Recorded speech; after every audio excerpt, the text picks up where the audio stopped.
حضور لگ بھگ 3.5-4 سال رہے، لڑائی ختم ہوئی تب تک یہاں ہی تھے، اور یہاں ہمارے ایک مشنری قادر علی بی پٹیل تھے، ان کو امام سلطان محمد شاہ نے مقرر کیا کہ تم شہزادوں کو نماز اور کلمہ اور ایسی چیزیں سکھاؤ، تو وہ سکھاتے تھے۔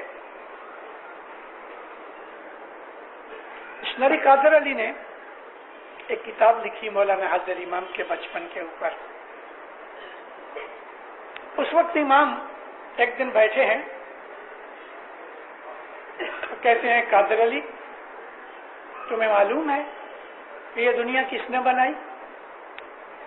اس کے بنانے کی وجہ کیا تھی؟ ان کی کتاب میں لکھا ہے۔ تو وہ چپ رہا گیا۔ حضر امام اس کو کہتے ہیں دیکھو اس دنیا کے ہستی کی وجہ ہم ہیں، ہمارے نور سے یہ دنیا بنی ہے، اور ایگزیکٹلی یہ فرمان 1946 میں امام سلطان محمد شاہ کا تھا۔ مولا فرماتے ہیں مڈغاسکر کا فرمان ہے کہ ہے جماعت، تم کو خبر ہے کہ یہ دنیا کیوں بنی؟ اس کی وجہ ہم ہیں۔ اس ہم کے اندر امامت بھی ہے، نبوت بھی ہے۔ اگر امام چاہے تو ایک پلک کے اندر اس دنیا کو مٹا دے لے۔ امامت اور نبوت کا جو نور ہے یہ اس دنیا کی پیدائش کی وجہ ہے۔ امام اور نبی ان کے بدن دو ہیں، حقیقت میں یہ ایک ہی ہیں۔ ہم کو ہمارے پیر صدر دین نے فرمایا کہ علی محمد یک خدا حق شناسی دفع بلا۔ قرآن شریف میں اللہ فرماتا ہے کہ تم اللہ اور اس کے نبیوں کے درمیان فرق نہ کرو۔ یہ فرق کون سا قسم کا فرق تو ہے؟ اللہ کا کوئی بدن نہیں اور نبیوں کے بدن ہیں، مگر یہاں خدا کا کہنا ہدایت اور نور کی طرف اشارہ ہے کہ نبیوں اور خدا کے درمیان کوئی فرق نہیں۔ آپ دیکھ لو کہ کافر لوگ جو مشرک تھے مکہ کے، وہ لا الہ الا اللہ کہنے کو تیار تھے اور کہتے تھے، نہیں کہتے تھے تو محمد کی رسالت کے لیے وہ تیار نہیں تھے، یعنی وہ محمد رسول اللہ نہیں کہتے تھے۔ میں نے اپنی ایک واعظ میں ادھر ذکر کیا ہے، محمد رسول اللہ کے ساتھ ان کو عداوت تھی، اللہ کے ساتھ نہیں تھی۔ یہ چیز ظاہر کرتی ہے کہ اسلام کو قبول کرنے کے لیے محمد کی رسالت کو قبول کرنا ہی پڑتا ہے۔ مطلب کہ ہماری عبادت مکمل نہیں اگر ہم اس کی نبوت کو نہیں مانتے تو۔ اللہ کو محض مان لینے سے اور محمد کی نبوت سے انکار کرنے سے کوئی آدمی مسلمان نہیں بنتا۔ مسلمان بننے کے لیے لازم ہے کہ وہ اللہ کو بھی مانے اور محمد کو بھی مانے، یعنی محمد اور اللہ کو دونوں کو ساتھ رکھے، تب ہی وہ مسلمان ہے، وگرنہ نہیں۔ یہ ایک راز ہے، یہ ایک حقیقت ہے جو ہے، پتہ تو سب کو ہے لیکن سمجھ نہیں اس چیز کی۔ اس کے لیے اللہ نے فرمایا کہ تم تابعداری کرو اللہ کی، تابعداری کرو رسول کی، اور تابعداری کرو تمہارے اندر جو حاکم امر ہے۔ اب ان کو لائن میں کھڑا کرو۔ اللہ کے ساتھ محمد ہے، محمد کا یہ درجہ ہے کہ وہ اللہ کے نام کے ساتھ اس کا نام آتا ہے۔ محمد کا یہ درجہ ہے کہ اگر اللہ کھڑا ہے تو محمد اس کے ساتھ ہے۔ اب جو تیسری شخصیت ہے، ہم جس کو امام کہتے ہیں، اولی الامر کہتے ہیں، اور بعض لوگ خلفاء کو اولی الامر کہتے ہیں، بعض لوگ کہتے ہیں حاکم وقت جو ہے وہ اولی الامر ہے۔ حاکم وقت تو غیر مسلمان بھی ہو سکتا ہے، حاکم وقت وہ بھی ہو سکتا ہے، کوئی ظالم ہو سکتا ہے۔ اگر ہم اس کا جواز لینا چاہتے ہیں دینداروں، تو یزید کو ہم کہاں کھڑا کریں گے؟ کیا وہ بھی اولی الامر تھا؟ اس حساب سے تو یزید بھی اولی الامر تھا، معاویہ بھی تھا۔ یزید جو تھا وہ شراب پیتا تھا، زانی تھا، کیا ہم اس کو اولی الامر کے ساتھ مانیں گے؟ کیا وہ اس لائق ہے کہ اللہ رسول کے نزدیک وہ کھڑا ہو سکے؟ اس میں ایک ہی رستہ ہے، اور وہ ہے رسول اکرم فرمایا کہ میں 2 چیزیں دنیا میں چھوڑے جاتا ہوں، کتاب اللہ و اطرتی، میری نسل اور اللہ کی کتاب۔ یہ دونوں چیزیں ہمارے پاس ہیں۔ دیکھو دیندارو، میں نے تقریباً 40 منٹ آپ کو یہ ہسٹوریکل فیکٹس بتائے، آپ کو معلوم بھی ہوں گے، پھر بھی بعضوں کو معلوم نہیں، جن کو معلوم ہے ان کو یاد کرانے کے لیے اور خاص رستے پہ لانے کے لیے میں نے یہ دیباچہ بنایا۔ اب میں آپ کو لاتا ہوں حضرت امام کی تابعداری اور شناخت کے اوپر۔ آج کی واعظ کا ایسنس یہ ہے کہ جو امام ہے اس کا حکم ماننا ہی دین ہے۔ حضرت امام کی تابعداری کا نام ہی دین ہے، حضرت امام کی تابعداری کا نام ہی عبادت ہے۔ اگر حضرت امام ہم کو کہے کہ بیٹھ جاؤ تو بیٹھ جانا عبادت ہے، حضرت امام کہے کہ کھڑے ہو جاؤ تو کھڑے ہو جانا عبادت ہے۔ کل میں نے اپنی واعظ میں حضرت انس بن مالک کا ذکر کیا کہ حضرت انس بن مالک رسول اللہ کے 10 برس تک سیکریٹری کے طور پہ، پرسنل سیکریٹری کے طور پہ کام کرتے رہے۔ ایک دفعہ وہ نماز پڑھ رہے تھے بازو کے روم میں، رسول اکرم کو کوئی ضرورت پیش آئی، حضور نے اس کو پکارا، انس بن مالک نے جواب نہ دیا، دوسری دفعہ پکارا، جواب نہ آیا، حضور نے تیسری دفعہ اس کے باپ کا نام لے کے پکارا، یا ابن مالک، پھر بھی جواب نہ دیا۔ تو نبی اٹھے اور حیرانی سے کہ کیا بات ہے، یہ مجھے جواب نہیں دیتا، اور دوسرا کوئی دروازہ نہیں تھا کہ باہر نکل سکے۔ حضور اٹھ کے جھانکتے تھے تو وہ اس وقت دعا مانگ رہے تھے نماز پڑھنے کے بعد۔ کننکشیوں سے ٹیڑھی آنکھ سے دیکھا تو رسول کہتے ہیں، اے انس جواب کیوں نہیں دیتا؟ ہاتھ دعا میں تھے، جلدی سے منہ پہ پھرا کے کہتا، یا نبی میں نماز پڑھ رہا تھا۔ حضور فرماتے ہیں، کس نے کہا تجھے نماز پڑھو؟ کہ آپ نے کہا۔ تو اگر میں نے کہا نماز پڑھو تو میں تم کو بلا رہا ہوں تو کیوں نہیں آتے؟ تو کہتے، یا نبی آپ مجھے نماز میں بلائیں تو میں نماز توڑ دوں؟ فرمایا ہاں۔ دیکھا آپ نے، آپ اس میں سے کچھ سمجھے کہ نبی کا حکم ماننا نماز پڑھنے سے اونچا ہے؟ میں آپ کو جو بتانا چاہتا ہوں وہ یہ بتانا چاہتا ہوں کہ اسی نبی نے کہا کہ تم اللہ کی عبادت کرو، نماز پڑھو۔ اب نماز کے درمیان اگر نبی بلا رہا ہے تو نماز توڑ دو، کیونکہ نبی کا حکم نماز پڑھنے سے اونچا ہے۔ نبی کی تابعداری کا نام ہی خدا کی تابعداری ہے۔ نبی کو راضی کرنے کا نام ہی خدا کو راضی کرنا ہے۔ اگر خدا کی تابعداری، خدا کی رضا نبی کے اندر چھپی ہوئی ہے، یعنی نبی کی تابعداری اور رضا میں ہے، تو اب نبی تو ہمارے پاس نہیں، تو پھر اب ہم نبی کی جگہ کس کو رکھیں؟ اللہ تو نظر نہیں آتا۔ خود رسول اکرم نے فرمایا ہے، میں جس کا مولا ہوں علی اس کا مولا ہے۔ کل ہی کی بات ہے کہ کلفٹن کے اوپر جماعت خانے میں ایک سیمینار ہوا اور وزیر قاسم علی الواز نے اس بات کا ذکر کیا، اولی الامر کی بات کے اوپر۔ دوسرے 2 آدمیوں نے بھی بہت اچھے لیکچر دیے۔ مجھے بہت خوشی ہوئی کہ پاکستان کی اور خاص طور پہ کراچی کی جماعت کے اندر اس قسم کی مذہبی ایکٹیویٹیز ہو رہی ہیں۔ ہمارے ہاں یہ چیزیں ابھی تک شروع نہیں ہوئی کیونکہ ہماری عمر جماعت کے حساب سے 20 برس کی ہے۔ کینیڈا میں، امریکہ میں 20 برس ہوئے جماعت کو اسٹیبلش ہوئے، اس حساب سے ہم ابھی تک بچے ہیں وہاں جماعتی نظریے سے۔ تو اس میں یہ جواز آیا کہ بھئی جس مقصد سے، جس درجے سے رسول اللہ تمہارے آقا اور مولا ہوتے ہیں، بالکل اسی درجے اور اسی مقصد سے حضرت علی تمہارے مولا ہوتے ہیں۔ اگر نبی کی اطاعت خدا کی اطاعت ہے تو علی کی اطاعت بھی خدا کی اطاعت ہے، وہ یہ امامت کا جواز نکلتا ہے۔ جان عالم نے بھی وہاں، الواز جان عالم نے اور الواز کمال الدین نے، انہوں نے بہت اچھی طرح سے جماعت کے سامنے یہ چیزیں رکھی جو ہمارے اسماعیلی مذہب اور طریقت کو تقویت دیتی ہیں۔ رسول اکرم کی جو عطایت ہے وہ اللہ کی عطایت ہے، اور حضرت علی کی عطایت ہے وہ بھی اللہ ہی کی عطایت ہے، حسین کی عطایت ہے وہ اللہ کی ہی عطایت ہے۔ ہر امام علی کا نور ہے، اور ہمارے اندر جو پیری چوما ہے وہ نبوت کا نور ہے، جو دونوں آج مولانا حاضر امام کے اندر اکٹھے ہو گئے۔ مولانا حاضر امام کے اندر پیری جامع بھی ہے، صاحبی جامع بھی ہے۔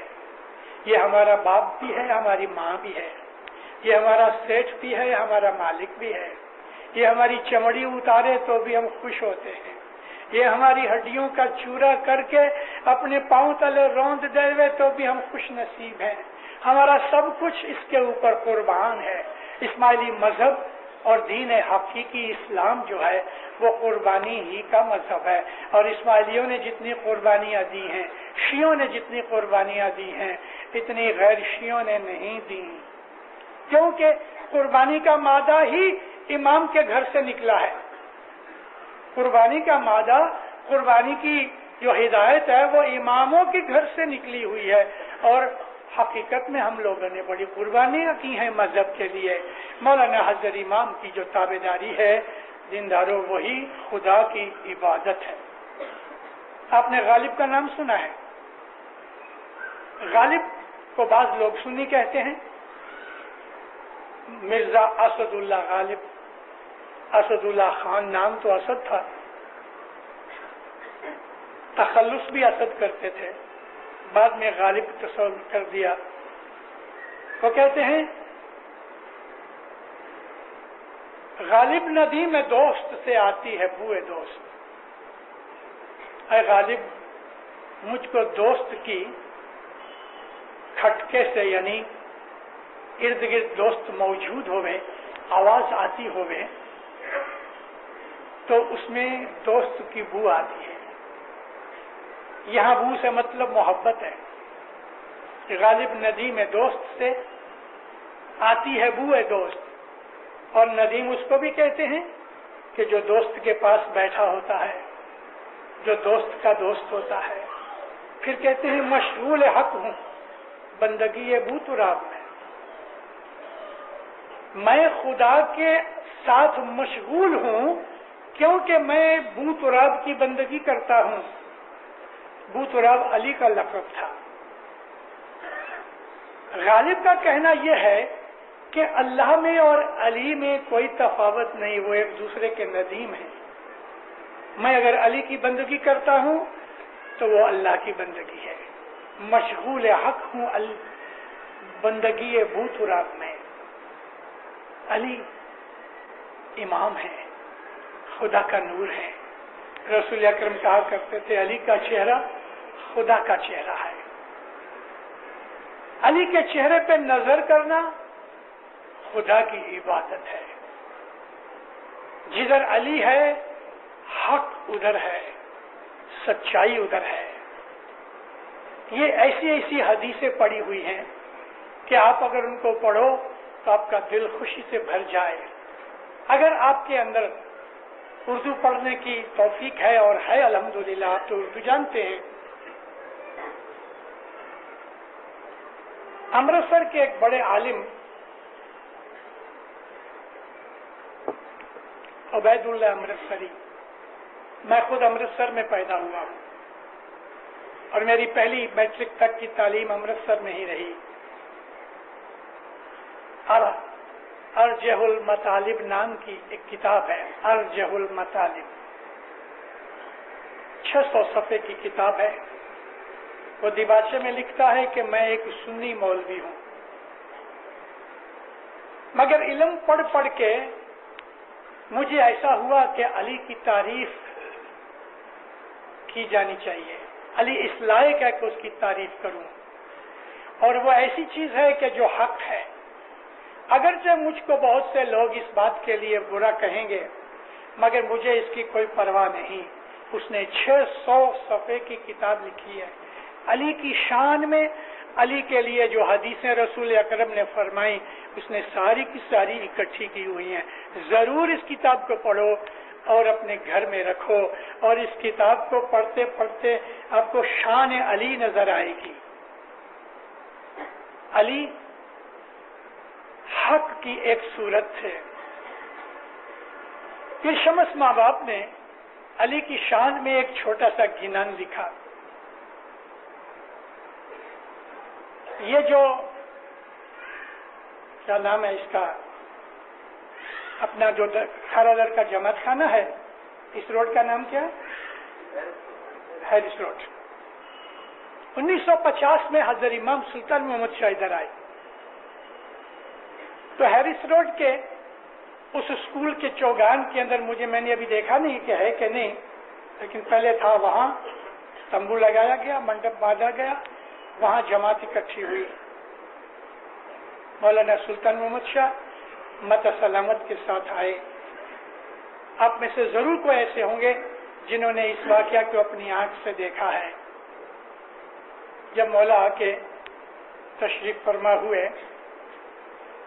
تو کسی بچی نے گنان بولا، حق تو پاک تو بادشاہ مہربان بھی علی تو رب تو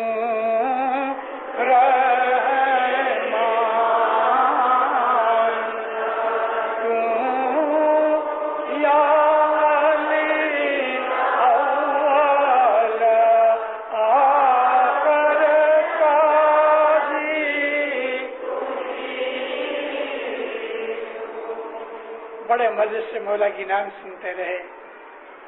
جب گنان پورا ہوا بچی کو دعا دی. مولا فرماتے ہیں واللہ پیر شمس نے علی کا بھید کھول دیا. ہم علی کو ماننے والے ہیں. میں نے بار بار کہا ہے، میں بار بار زندگی بھر کہتا رہوں گا کہ ہم اسماعیلیوں نے کبھی شرک نہیں کیا. ہم نے کبھی بھی دو خدا نہیں مانے. ہم نے خدا کے ساتھ کسی کو حصہ دار نہیں مانا. ہم تو اللہ ایک قسم سب کا کہتے چلے آئے، وحدہ لا شریک مانتے چلے آئے. لیکن ہم یہ ضرور کہتے ہیں کہ جو اللہ اپنے ناموں کے اندر ہم کو یہ کہتا ہے کہ المبین ہوں، الظاہر ہوں. خدا کے ناموں میں آپ اس کے ناموں کی صفات تو دیکھو. خدا الظاہر ہے. ظاہر کس کو کہتے ہیں؟ کہ جو ظاہر ہے، غائب نہیں. ہاں، ایک آدمی دوسرے کمرے میں بیٹھا ہے اور یہاں ہم بیٹھے ہیں، ہم اس کو دیکھ نہیں سکتے تو ہم اس کو یہ نہیں کہیں گے کہ وہ غائب ہے. غائب اس کو کہتے ہیں کہ جو کہیں بھی نہیں، وہ موجود ہے لیکن ہم نے نہیں دیکھا. مگر خدا کا ایک اور نام ہے المبین. مبین کہتے ہیں جس کو آپ آنکھ سے دیکھ سکو. تو آنکھ سے جو دکھے اور جو حاضر موجود ہوئے اس کے لیے کیا کہو گے؟ اب اللہ کی یہ صفت کہاں سے لائی؟ خدا تو نور ہے. خدا اپنی نورانی طاقت کے اندر ہر جگہ حاضر و موجود ہے، سچ بات ہے. لیکن یہ بھی ہے کہ وہ آنکھ سے دکھتا ہے. اسی لیے رسول اکرم فرماتے ہیں کہ علی کے چہرے پہ نظر کرنا خدا کی عبادت ہے. علی کا چہرہ خدا کا چہرہ ہے. وجہ اللہ، لسان اللہ، عین اللہ، ید اللہ، ایسے تو بہت سی صفات ہیں حضرت مولا علی کے. ہم نے بدنی طور پہ حضرت علی کو کبھی بھی اس درجے تک نہیں پہنچایا کہ جو درجہ غلات میں چلا جاتا ہے، ہم نے نہیں کیا. ہم علی کے نور کو مانتے ہیں. خدا کے ناموں میں ایک نام علی بھی تو ہے. یہی نام ہمارا اسم الذکر ہے. جو لوگ صوفی ہیں ان کا ایک اسم الذکر ہوتا ہے. ہمارے طریقے کا اسم الذکر ہے وہ علی ہے. ہم علی کی تسبیح نکالتے ہیں، علی کا ورد کرتے ہیں. یہ ہمارا اسم الذکر ہے اسماعیلی طریقے کا. یہ صوفیوں میں قادریہ ہیں، سلیمانیہ ہیں، عثمانیہ ہیں، بہت سے طریقے ہیں صوفیوں کے اندر. ہر صوفی طریقے کا ایک اسم الذکر ہوتا ہے. کوئی اللہ اللہ کرتا ہے، کوئی اللہ کرتا ہے، کوئی خدا کے اور ناموں کا ورد کرتا ہے۔ ہم نے علی کے نام کا ورد شروع کیا، ہمارے طریقے کے اندر ہم کو علی بتایا گیا، اور علی کے نام لینے سے وہ سب مشکلیں دور ہوتی ہیں کہ جو انسان کو تنگ کرتی ہیں۔ علی کے نام میں ہی مشکل کشائی ہے۔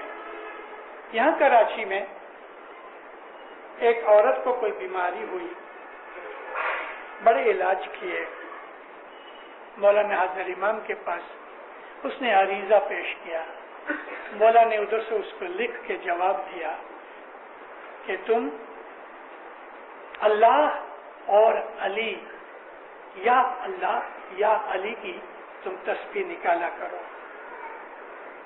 اللہ خدا تعالیٰ کا ذاتی نام ہے، اللہ کے نام کا ورد کرنے سے ایمان تازہ ہوتا ہے، اللہ کے نام کا ورد کرنے سے، تسبیح کرنے سے ایمان بڑھتا ہے۔ اگر آپ چاہتے ہیں کہ آپ کی فیملی میں کسی کا ایمان کمزور ہے، اس کو کہو کہ اللہ کی تسبیح نکالے، یا آپ اس کے لیے اللہ کی تسبیح نکال کے اس کا ثواب اس کو دو۔ اللہ کے نام سے ایمان زیادہ ہوتا ہے۔ یہ جو صبح کی 4 تسبیحوں کا میں نے ذکر کیا ہے، ان 4 تسبیحوں کے اندر ایک تسبیح یا علی کی ہے۔ علی کی تسبیح مشکل کشائی کرتی ہے۔ رسول اکرم کی حدیثیں، رسول اکرم کی سیرت پڑھ کے ہمیں معلوم ہوتا ہے مومنوں کہ جب کی کبھی رسول پاک کو کوئی تکلیف آئی تو حضور نے کبھی اللہ نہیں پکارا، ہمیشہ یا علی پکارا۔ تو وہ کیا بات تھی؟ نبی نے اپنی مشکلوں میں اللہ کی پکار نہیں کی، علی کی پکار کی، حالانکہ وہ علی ہی اللہ ہے اور اللہ ہی علی ہے۔ آپ جسم کو مت لاؤ ساتھ، اس کے نور کی حالت کو دیکھو۔ مولا مرتضی مشکل کشا دنیا بھانے ٹھنگنے تھے، رسول اکرم لمبے تھے، خانہ کعبہ فتح ہو گیا، علی نبی دونوں کعبہ کے اندر گئے، 360 بت پڑے تھے، کوئی چھوٹے تھے، کوئی بڑے تھے، کوئی نیچے تھے، کوئی اونچے تھے، دونوں نے مل کے سب مورتیوں کو توڑنا شروع کیا۔ حالانکہ اور بھی اصحاب تھے مگر کسی کو اندر آنے کی اجازت نہیں دی، ان سب کو کہا تم باہر چھیڑو۔ خانہ کعبہ کے اندر علی نبی دونوں جا کے ہاتھ میں پھاوڑے لے کے یا لکڑی کچھ بھی لے کے بتوں کو توڑنا شروع کیا۔ 1-2 بت اونچے تھے کافی، وہاں تک ہاتھ نہ پہنچ سکا، تو مولا مرتضی علی حضرت رسول اکرم کو کہتے ہیں یا نبی آپ میرے کندھے پہ چڑھ جاؤ اور آپ ان کو توڑو، میں جوان ہوں، طاقت والا ہوں، میں آپ کو اٹھا لوں گا۔ مرتضی علی کہتے ہیں، رسول اکرم فرمایا مرتضی علی کو نہیں یا علی آپ میرے کندھے پہ چڑھو۔ آخر تھوڑی کی گفتگو ہونے کے بعد رسول اکرم نے مولا مرتضی علی کو اپنے کندھے پہ اٹھایا۔ بوڑھا ہونے کے باوجود بھی، عمر میں بڑا ہونے کے باوجود بھی، علی جتنی قوت نہیں تھی تو بھی مولا مرتضی علی نے سب سے پہلا جب پاؤں رکھا، رائٹ پاؤں رکھا رسول اکرم کے رائٹ کندھے کے اوپر، اس پاؤں کے نیچے وہ مہر نبوت تھی۔ آپ اس حقیقت کی فلسفی سمجھو، مہر نبوت علی کے پاؤں کے نیچے تھی۔ اس راز کو سمجھ سکتے ہو، میں الیبوریٹ کرنا نہیں چاہتا۔ اس کی مٹھاس اور لذت اٹھاؤ۔ بت توڑنے کی تو بات کی تھی، بات اصل یہ تھی کہ رسول اللہ کو یہ دکھانا تھا کہ علی کا درجہ کیا ہے۔ میں نے آپ کو ابھی یہ بات سنائی کہ بی بی مریم جب بچہ جننے کا وقت آیا، عیسیٰ علیہ السلام کے تولد کا وقت آیا، تو ان کو حکم ہوا کہ تم مسجد سے باہر چلی جاؤ، کیونکہ بچہ پیدا ہونے کا وقت ہے اور مسجد پاک جگہ ہے۔ اور حضرت علی کی ماں کو جب ڈلیوری ہونے کا وقت نزدیک آیا تو خدا نے اس کو یہ سجھایا کہ تم مکہ کی اس خانہ کعبہ میں جاؤ